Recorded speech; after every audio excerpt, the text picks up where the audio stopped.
ശരീരദ്രവങ്ങളിൽ പ്രധാനപ്പെട്ട ഒന്നാണ് രക്തമെന്ന് നിങ്ങൾക്ക് മനസ്സിലായിട്ടുണ്ടാവുമല്ലോ, അല്ലേ? അങ്ങനെയാണെങ്കിൽ ഈ രക്തത്തിലെ ഘടകങ്ങൾ ഏതെല്ലാമാണ് എന്ന് നമുക്ക് മനസ്സിലാക്കണ്ടേ? അപ്പോൾ നമ്മളത് മനസ്സിലാക്കുന്നതിന് മുൻപ് നിങ്ങൾ എല്ലാവരും നോട്ട് പുസ്തകവും പേനയും എടുത്ത് ടീച്ചർ പറയുന്നതിലെ പ്രധാനപ്പെട്ട കാര്യങ്ങൾ എഴുതിയെടുക്കാൻ തയ്യാറായിക്കോളൂ. രക്തത്തിൽ പ്രധാനമായി 2 ഘടകങ്ങളാണുള്ളത്. ഒന്ന് ദ്രാവക ഭാഗം, പിന്നെ അതിൽ കോശങ്ങളുള്ള ഒരു ഭാഗമുണ്ട്. രക്തത്തിലെ ദ്രാവക ഭാഗത്തിന് നമ്മൾ എന്ത് പേരാ പറയുക? പ്ലാസ്മ. അതുപോലെ തന്നെ രക്തത്തില് കോശങ്ങളുള്ള ഭാഗമുണ്ട്, അല്ലേ? കോശങ്ങളെ പ്രധാനമായിട്ട് നമ്മൾ 3ആയിട്ടാണ് തരംതിരിക്കുന്നത്. ഒന്ന് ചുവന്ന രക്താണുക്കൾ, അവയ്ക്ക് അരുണ രക്താണുക്കൾ എന്നും പറയും. കൂടാതെ വേറൊരു പേരും കൂടിയുണ്ട്, RBC എന്നായിരിക്കും നിങ്ങൾ കേട്ടിട്ടുണ്ടാവുക, റെഡ് ബ്ലഡ് കോർപ്പസൽസ്. അപ്പോൾ RBC അല്ലെങ്കിൽ ചുവന്ന രക്താണുക്കളായില്ലേ ഒന്ന്. രണ്ടാമത്തെ പ്രധാനപ്പെട്ടത് വെളുത്ത രക്താണുക്കൾ. വെളുത്ത രക്താണുക്കൾക്ക് ശ്വേത രക്താണുക്കൾ എന്ന പേര് പറയും. കൂടാതെ അവയ്ക്ക് വേറൊരു പേര് കൂടിയുണ്ട്, ല്യൂക്കോസൈറ്റുകൾ എന്ന് പറയും. മനസ്സിലായല്ലോ? ഇനി മൂന്നാമതായിട്ടുള്ളത് ഏതാ അറിയോ? പ്ലേറ്റ്ലെറ്റുകൾ. അപ്പോൾ ഈ 3 തരം കോശങ്ങളിൽ ഏറ്റവും വലിയവ എന്ന് പറയുന്നത് ശ്വേത രക്താണുക്കളാണ്, അല്ലെങ്കിൽ ല്യൂക്കോസൈറ്റുകളാണ്. രണ്ടാമത് വലിയവ എന്ന് പറയുന്നത് ചുവന്ന രക്താണുക്കളാണ്. കൂടാതെ അതിൽ ഏറ്റവും ചെറിയ കോശങ്ങൾ പ്ലേറ്റ്ലെറ്റുകളാണ്. പ്ലേറ്റ്ലെറ്റുകൾക്ക് ത്രോംബോസൈറ്റുകൾ എന്നും പറയും. പിന്നെ പ്ലേറ്റ്ലെറ്റുകൾ നമ്മുടെ ശരീരത്തിലെ രക്തം കട്ട പിടിക്കാൻ പ്രധാനപ്പെട്ട പങ്ക് വഹിക്കുന്നവയാണ്. അപ്പോൾ ചുവന്ന രക്താണുക്കളോ? ചുവന്ന രക്താണുക്കൾ നമ്മുടെ ശരീരത്തിൽ ഓക്സിജനെ വിവിധ കോശങ്ങളിൽ എത്തിക്കുകയും അവിടെ നിന്ന് കാർബൺ ഡൈ ഓക്സൈഡിനെ തിരിച്ച് ശ്വാസകോശത്തിൽ എത്തിക്കുകയും ചെയ്യുന്ന പ്രധാനപ്പെട്ട പങ്കാണ് വഹിക്കുന്നത്. അപ്പൊ വെളുത്ത രക്താണുക്കളോ? വെളുത്ത രക്താണുക്കൾ ചുരുക്കി പറഞ്ഞ നമ്മുടെ ശരീരത്തിലെ പട്ടാളക്കാരാണ്. എന്താ പട്ടാളക്കാര്? അന്യ വസ്തുക്കളെ, പുറത്തുനിന്ന് വരുന്ന മറ്റു വസ്തുക്കളെ അഥവാ മറ്റ് രോഗാണുക്കളെയെല്ലാം നശിപ്പിച്ച് നമ്മുടെ ശരീരത്തിനെ കാത്തു സൂക്ഷിക്കുന്നവയാണ് വെളുത്ത രക്താണുക്കൾ. കോശങ്ങൾ ഏതൊക്കെയാണെന്ന് നിങ്ങൾക്ക് മനസ്സിലായല്ലോ. അപ്പൊ നമുക്കിനി ഇത് മനസ്സിലാക്കാൻ വേണ്ടി പരീക്ഷണം ചെയ്യണ്ടേ? പരീക്ഷണം ചെയ്യുന്നതിന് നമുക്ക് എന്തെല്ലാം സാമഗ്രികളാണ് ആവശ്യമായിട്ടുള്ളത്? അപ്പൊ പരീക്ഷണം ചെയ്യുമ്പോൾ നമുക്ക് ആദ്യമായിട്ട് വേണ്ടത് എന്താ? രക്തമാണ്, അല്ലേ? ആ രക്തം എടുക്കണം. കൂടാതെ നമുക്കത് മൈക്രോസ്കോപ്പിൽ വെച്ചിട്ട് നിരീക്ഷിക്കണം. അപ്പൊ മൈക്രോസ്കോപ്പ് വേണം. കൂടാതെ വേറെയും കുറെ സാമഗ്രികൾ നമുക്കിതിന് ആവശ്യമാണ്. ആ സാമഗ്രികൾ ഏതെല്ലാമാണെന്ന് നമുക്കൊന്ന് നോക്കാം. നമുക്ക് ഈ രക്തകോശ നിരീക്ഷണം എന്ന പരീക്ഷണത്തിന് ആദ്യമായിട്ട് നമുക്ക് വേണ്ട സാധനം മൈക്രോസ്കോപ്പാണ്. നിങ്ങൾക്ക് എല്ലാവർക്കും അറിയാലോ മൈക്രോസ്കോപ്പ്. 6ാം ക്ലാസ്സിൽ നിങ്ങൾ മൈക്രോസ്കോപ്പ് ഉപയോഗിച്ചിട്ടുണ്ട്, അത് ഉപയോഗിച്ച് കോശങ്ങൾ കണ്ടിട്ടുണ്ട്, അല്ലേ? അപ്പൊ മൈക്രോസ്കോപ്പ് ആദ്യമായിട്ട് വേണം. പിന്നെ രണ്ടാമതായിട്ട് നമുക്ക് ഏതാ വേണ്ടത്? Slide, glass slide. Glass slide നിങ്ങൾ കണ്ടിട്ടില്ലേ? ഗ്ലാസ് സ്ലൈഡ് ആണ് വേണ്ടത്. പിന്നെ അടുത്തതായിട്ട് നമുക്ക് വേണ്ടത് രക്തം കുത്തിയെടുക്കാനുള്ള നീഡില്, സൂചി. രക്തം കുത്തിയെടുക്കാനുള്ള സ്റ്റെറിലൈസ്ഡ് ആയിട്ടുള്ള അഥവാ അണുവിമുക്തമാക്കിയ സൂചിയാണ് പിന്നീട് വേണ്ടത്. പിന്നെ അടുത്തതായിട്ട് ഏതാ വേണ്ടത്? അതില് പഞ്ഞി വേണം. നമുക്ക് രക്തം കുത്തിയെടുക്കുമ്പോൾ തുടയ്ക്കണ്ടേ? അപ്പൊ അതിനുവേണ്ടി പഞ്ഞി ആവശ്യമാണ്. പിന്നെ നമുക്ക് രക്തം കുത്തിയെടുക്കുമ്പോൾ നമ്മുടെ കയ്യില് വിരലിനെ അണുവിമുക്തമാക്കാനായിട്ട് പിന്നെ വേണ്ട സാധനമാണ് സ്പിരിറ്റ്. പിന്നെ രക്തകോശങ്ങളെ നമുക്ക് നേരിട്ട് വെച്ച് കഴിഞ്ഞാൽ കാണാൻ കുറച്ച് ബുദ്ധിമുട്ടാണ്. അപ്പൊ അതുകൊണ്ട് നമ്മൾ അതിനെ സ്റ്റെയിൻ ചെയ്തിട്ടാണ് നമ്മൾ മൈക്രോസ്കോപ്പ് കൂടെ വെച്ചിട്ട് കാണാറുള്ളത്.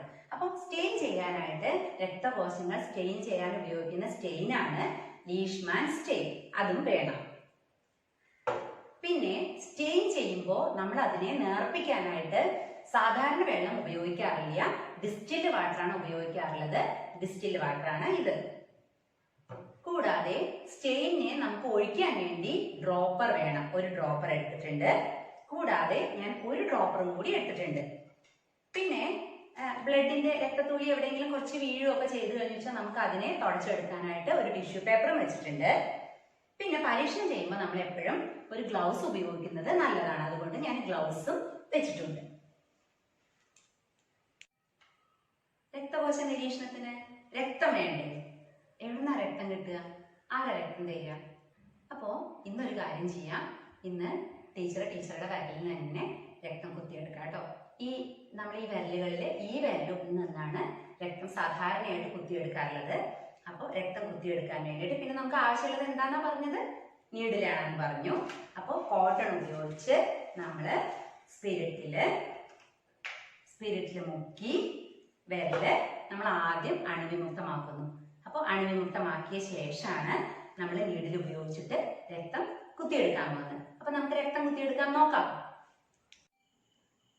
കുത്തുന്നതിന് മുൻപ് നമ്മൾ ഇവിടെ സ്ലൈഡുകൾ തയ്യാറാക്കി വെച്ചിട്ടുണ്ട്. കഴുകി തുടച്ചിട്ടുള്ള സ്ലൈഡുകളാണ് ഇവിടെ വെച്ചിട്ടുള്ളത്. അപ്പോൾ അത് ഒരു 3 എണ്ണം ഞാൻ തയ്യാറാക്കി വെച്ചിട്ടുണ്ട്. ഇനി ഒരിക്കൽ കൂടി ഞാൻ എൻ്റെ കൈയെ അണുവിമുക്തമാക്കുന്നു. ഇനി പുതിയ തുറന്നു എന്ത് ചെയ്യണം? ഇവിടെ നന്നായിട്ട് അമർത്തി പിടിച്ചിട്ട് ഇതിൻ്റെ തലപ്പത്തുനിന്ന് എങ്ങനെയാണ് കുത്തുക? ഒരൊറ്റ കുത്ത്. അതിന് ബ്ലഡ് വരുന്നു. അപ്പം നമ്മൾ ആദ്യത്തെ തുള്ളി ഡിസ്കാർഡ് ചെയ്യണം. കാരണം ഇല്ലെങ്കിൽ അതിലൊരു പക്ഷേ അതിൽ ചർമ്മകോശങ്ങൾ ഉണ്ടാകാൻ സാധ്യതയുണ്ട്. എന്നിട്ട് രണ്ടാമത്തെ തുള്ളി എടുത്ത് ഈ സ്ലൈഡിൽ ഒറ്റിക്കുന്നു. തയ്യാറാക്കി വെച്ചിട്ടുള്ള ഇത് ഉപയോഗിച്ച് നമ്മളിതൊന്ന് സ്മിയർ ഉണ്ടാക്കുക. എങ്ങനെ ഉണ്ടാക്കാൻ നോക്കൂ. ഇതിങ്ങനെ പിന്നിലേക്ക് കൊണ്ടുവന്ന് ഇവിടെ ഇങ്ങനെ മുട്ടുമ്പോൾ അതിനെ ഒരൊറ്റ തള്ളൽ. സ്മിയർ തയ്യാറാക്കി. ഇനി നമ്മൾ ഈ സ്മിയർ ഉണങ്ങാനായിട്ട് വേണം കാത്തു നിൽക്കാൻ. സ്മിയർ ഉണങ്ങിയ ശേഷം വേണം നമ്മളിതിനെ മൈക്രോസ്കോപ്പിലൂടെ വെച്ച് നിരീക്ഷിക്കാനായിട്ട്. നമുക്ക് ഉണങ്ങിയിട്ടുള്ള ഈ സ്മിയർ മൈക്രോസ്കോപ്പിലൊന്ന് വെച്ച് നിരീക്ഷിച്ച് നോക്കാം. അപ്പോൾ അതെങ്ങനെ മൈക്രോസ്കോപ്പിൽ വെച്ച് നമുക്ക് നിരീക്ഷിക്കാൻ പറ്റുക? ഈ സ്റ്റേജിലെ ഈ 2 ക്ലിപ്പുകൾ ഇങ്ങോട്ട് നീക്കിയിട്ട് ഇതിനിടയിലേക്ക് ഈ സ്ലൈഡിനെ കയറ്റി വെക്കുന്നു. കയറ്റി വെച്ച ശേഷം നമ്മൾ നേരത്തെ തന്നെ ലൈറ്റൊക്കെ ഇതിൽ അഡ്ജസ്റ്റ് ചെയ്യണം. നമ്മൾ 6ാം ക്ലാസ്സിൽ പഠിച്ചിട്ടുണ്ടല്ലോ. താഴത്തുള്ള മിറർ ഉപയോഗിച്ച് ലൈറ്റൊക്കെ അഡ്ജസ്റ്റ് ചെയ്യുന്നു. അതിനുശേഷം ആദ്യം നമ്മൾ നോക്കുമ്പോൾ ഈ 10x എന്നുള്ളത് വെച്ചിട്ടാണ് നമ്മൾ നോക്കേണ്ടത്. അപ്പോൾ 10xലേക്കാണ് ഇപ്പോൾ അത് ക്രമീകരിച്ച് വെച്ചിട്ടുള്ളത്. ഇനി ഇതിലെ ഈ വലിയ അഡ്ജസ്റ്റ്മെൻറ്റ്, കോഴ്സ് അഡ്ജസ്റ്റ്മെൻറ്റ് മെല്ലെ നീക്കിയ ശേഷം നമ്മുടെ കണ്ണിൽ ഒന്ന് നോക്കുന്നു. നമ്മളിതിൽ കാണുന്നുണ്ടോ എന്ന് നമ്മളൊന്ന് നിരീക്ഷിക്കുന്നു.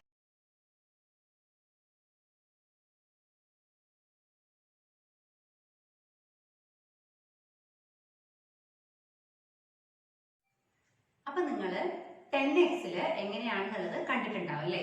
വളരെ ചെറുതായിട്ട് അല്ലേ കാണാൻ പറ്റുന്നത്. അപ്പൊ നമുക്ക് 10x ആദ്യം കണ്ട ശേഷം 45xലേക്ക് തിരിച്ചിട്ട് എങ്ങനെയാണ് അതിൽ കാണുന്നതെന്ന് നോക്കാം. അപ്പോൾ ഈ റിവോൾവിംഗ് നോസ് പീസ് തിരിച്ച് 45xലേക്ക് ആക്കി. അപ്പോൾ 45x നിങ്ങൾ കോശങ്ങൾ കണ്ടുവല്ലോ. അപ്പോൾ നമുക്ക് കോശങ്ങളെ, വെളുത്ത രക്താണുക്കളെ തിരിച്ചറിയാൻ പറ്റുന്നുണ്ടോ? അതിൽ ഇല്ലല്ലോ. അതിൽ ചുവന്ന രക്താണുക്കൾ നിറയെ കാണാൻ പറ്റുന്നുണ്ട്. കുറേ തരം കോശങ്ങൾ കാണാൻ പറ്റുന്നുണ്ട്. പക്ഷേ നമുക്ക് വെളുത്ത രക്താണുക്കളെ തിരിച്ചറിയാൻ കഴിയില്ല. അപ്പോൾ വെളുത്ത രക്താണുക്കളെ തിരിച്ചറിയാൻ വേണ്ടിയിട്ടാണ് നമ്മൾ സ്റ്റെയിൻ ചെയ്യുന്നത്. സ്റ്റെയിൻ ചെയ്യുന്നത് എങ്ങനെയാണെന്ന് നോക്കാം. അതിൻ്റെ സ്റ്റെപ്പ് 1 2 തുള്ളി ലീഷ്മാൻ സ്റ്റെയിന് ഈ സ്മിയറിൽ ഒറ്റിക്കുക.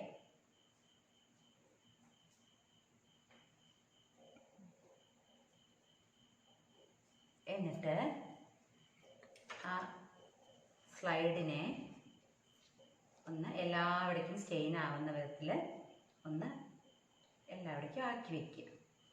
അതിനുശേഷം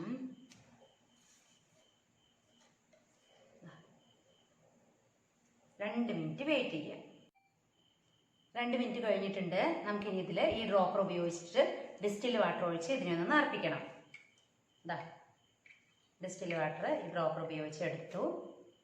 അതിനുശേഷം ഇതിനെ നമ്മളൊന്ന് നന്നായിട്ട് നിറപ്പിക്കണം. ഇനി നമുക്കിത് പതുക്കെ വാഷ് ബോട്ടിൽ ഉപയോഗിച്ച് ഇതിനെ കഴുകാം. നമുക്കിനി ഇത് ഉണങ്ങാൻ വയ്ക്കാം.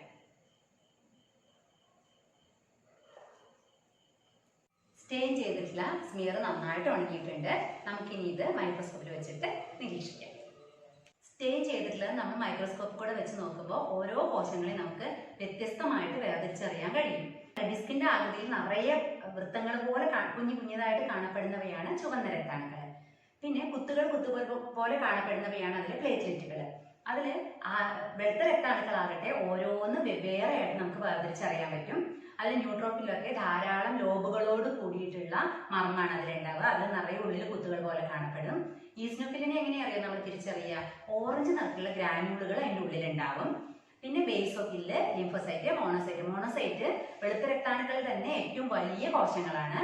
പിന്നെ ലിംഫോസൈറ്റുകളിലേക്ക് ഉള്ളിൽ വലിയ മർമ്മം, വയലറ്റ് നിറത്തിലുള്ള വലിയ മർമ്മം ഉണ്ടാവും. ഒരു സൈഡിൽ നീല നിറത്തിലുള്ള സൈറ്റോപ്ലാസം കാണപ്പെടും. ഇങ്ങനെ നമുക്ക് ഓരോന്നിനും നമുക്ക് വേർതിരിച്ച് അതിൽ നിന്നും മനസ്സിലാക്കാൻ പറ്റും. ന്യൂട്രോഫിൽ, ഈസ്നോഫിൽ, ബേസോഫിൽ,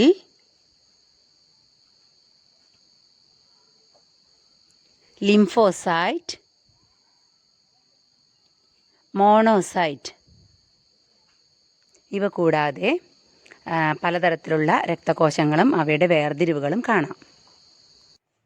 അപ്പോൾ എല്ലാവരും ഈ പരീക്ഷണം ഘട്ടമായിട്ട് എഴുതിയിട്ടുണ്ടാവുമെന്ന് ഞാൻ വിചാരിക്കണം, അല്ലേ? ഈ പരീക്ഷണ ഘട്ടങ്ങളുടെ കൂടെ നിങ്ങൾ കണ്ടിട്ടുള്ള നിരീക്ഷണത്തിന്റെ ആ ചിത്രം വരയ്ക്കണം. കൂടാതെ ഓരോ കോശങ്ങളെയും വെവ്വേറെ വരച്ചിട്ട് അത് നിങ്ങൾ നിങ്ങളുടെ ടീച്ചർക്ക് അയച്ചു കൊടുക്കണേ.